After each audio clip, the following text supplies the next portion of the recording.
السلام عليكم ورحمة الله تعالى وبركاته. مرحبا بكم في مطبخ وحلويات مهاجرة. ان شاء الله اليوم كما كتشوفوا جيت نشارك معكم هذا المخمر. كيجي زوين وساهل. يعني نحتاجوه في رمضان ولا في هكذا في الفطور في العشاء مع اي حاجه في الكوتي. يعني كيجي زوين كما كتشوفوا راه ساهل وكيجي هكذا مهوي من الداخل ومفشفش وبنين يعني وفيه الدقيق الكامل. يعني كندخل فيه الدقيق الكامل هكا كنكونوا يعني ناكلوا شي حاجه اللي شويه صحيه. فكنتمنى تبقاو معايا حتى الاخير باش تشوفوا الطريقه والمقادير باش وجدت هذا المخمر.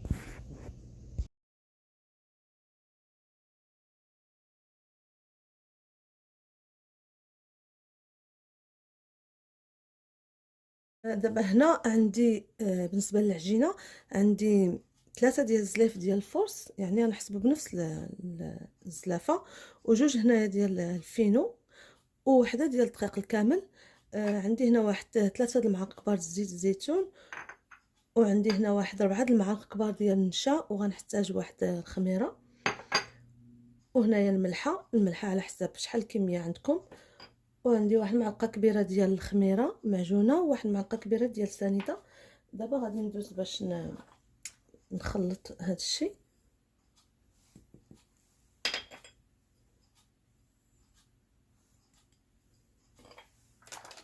راه كيجي زوين هذا المخمر.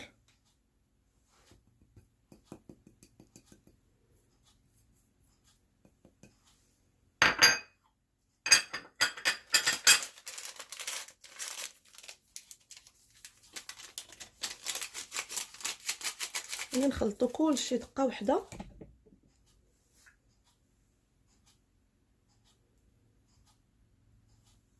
الماء ما يكونش سخون، يعني يكون دافي مايل للبروديه، يعني ما يجيش سخون باش العجينه ما يعني تكرفش معنا. بسم الله.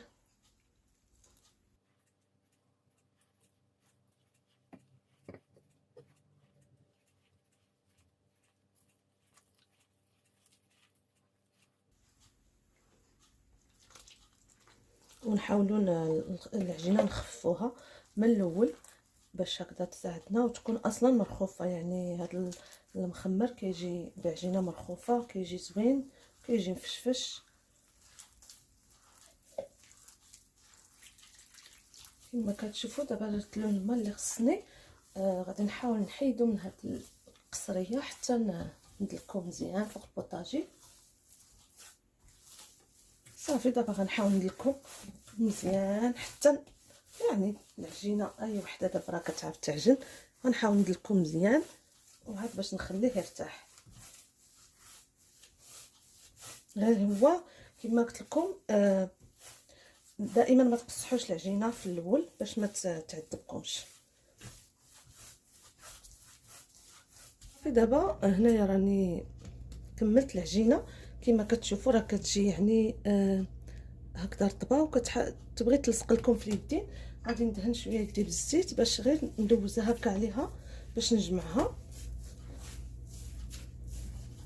وندهن شويه الزيت في هذا القصريه نيت فاش عجنتها في الاول باش نحطها فيها.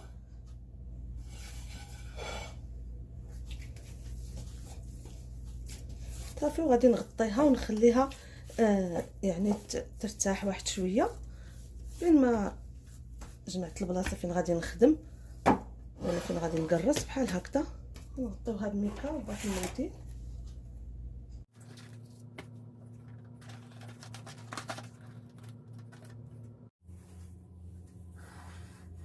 دابا صافي هنايا كما كتشوفوا راه العجينه ديالي ارتاحت. هنايا واحد 10 دقائق تقريبا ندوز لها.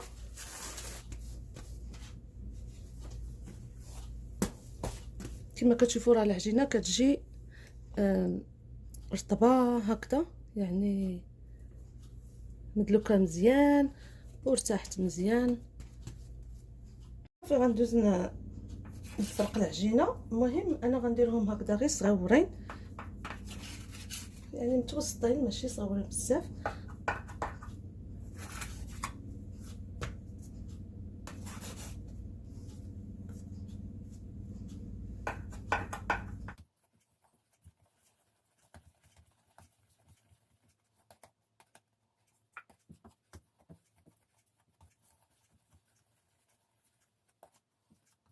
بالكميه ديالي ها هي هذه كملتها.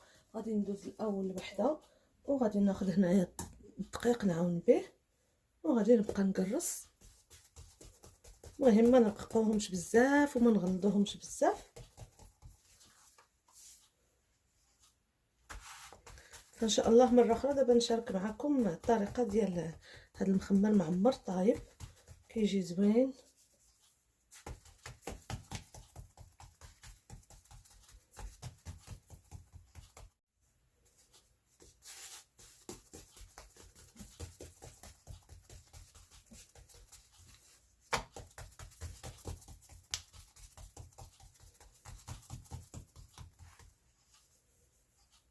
كنتمنى تجربوا هذا المخمر بهذه الطريقه، راه كيجي زوين. يعني فيه داك النشا كيساعدوا باش يجينا مفشفش والخميره ديال الحلوى. والكميه راه ممكن تنقصوا، فانا كنت عبرت بزلافات كبار، يعني ممكن ديروا غير زلايف صغار باش ديروا على قياسكم. كيجي بحال هكذا.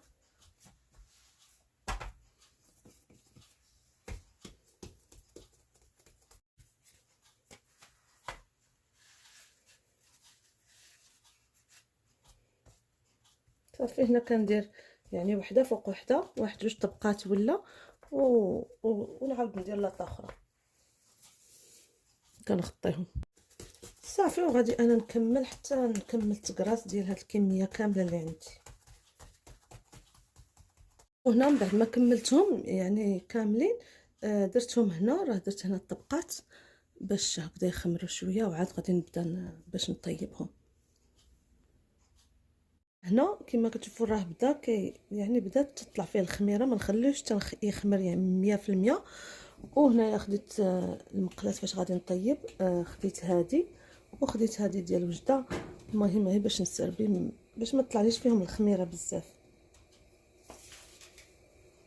نشعلوا على المقله حتى تسخن مزيان ونقصوا شويه باش هكذا ما يتخطفوناش في الطياب ويطيبوا مزيان.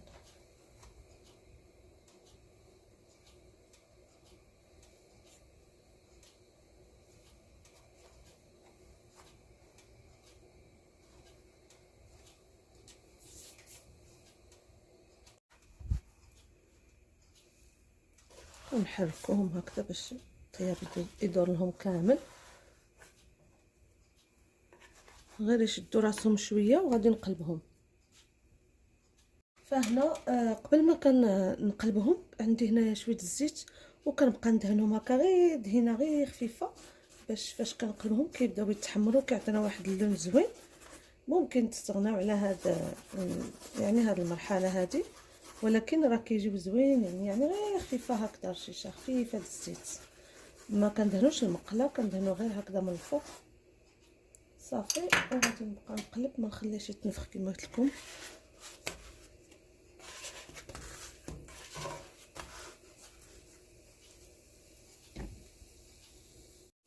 صافي حنا كنطيبو حنا كنبقاو نقلبو او عفوا نحركو يعني هكذا ندوروها باش كتبدا تحمر لنا ويعطينا لون زوين.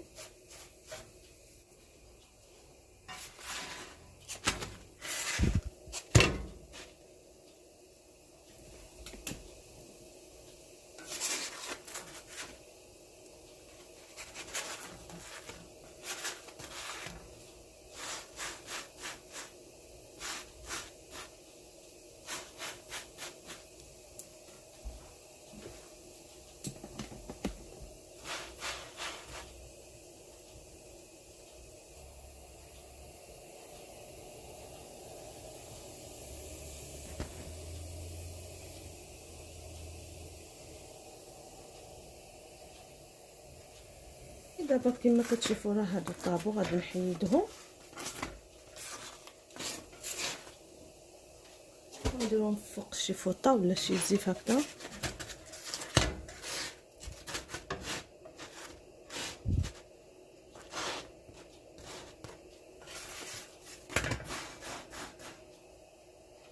كنحيدوا هذوك الالوانه، كنحاولوا نمسحوا المقله من داك الطحين اللي كيطيح فيها باش باش الاخرين اللي غنحطو غتكون السميده تحرقات يعني ولا الطحين تحرق، ما غيبقاوش نقيين، يبقاو يبان يلصق فيهم. اللهم نحيدوهم هكذا وعاد نديرو الاخرين. المهم انا غنستمر هكا حتى نكمل الكميه كامله اللي عندي، وغادي نرجع معكم باش تشوفوا كي كيجي. فدابا هنا كملت المخمر نتاعي، كيجي بحال هكا، راه كيجي زوين وكيجي رطب وكيجي مفشفش كما كتشوفوا بحال هكذا. نقطع معكم وحده.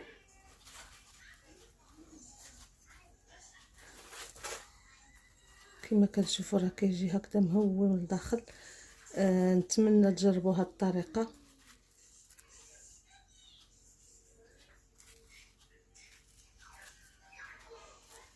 كما قلت لكم نتمنى تجربوا الطريقه ديال هذا المخمر، راه كيجي زوين وسهل. وكما دائما كنقول لكم الا عجبكم الفيديو ما تنساوش تشاركوه مع اصحابكم وحبابكم، واللي دخل جديد يتابونا معايا، وان شاء الله نتلاقاو في وصفات مقبله. والسلام عليكم ورحمه الله تعالى وبركاته.